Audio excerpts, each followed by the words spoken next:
Nasib pemimpin Ponpes Al Zaitun Panji Gumilang ditentukan hari ini, Rabu 28 Juni 2023.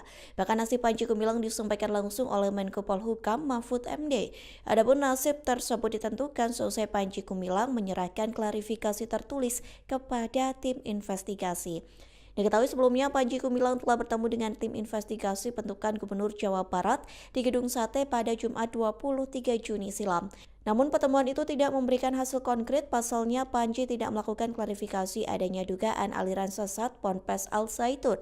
Dalam pertemuan itu, Panji hanya meminta daftar pertanyaan terkait dugaan tersebut. Lantas ia meminta waktu untuk menyusun jawaban yang akhirnya dituliskan dan dikirim ke tim investigasi pada Selasa 27 Juni.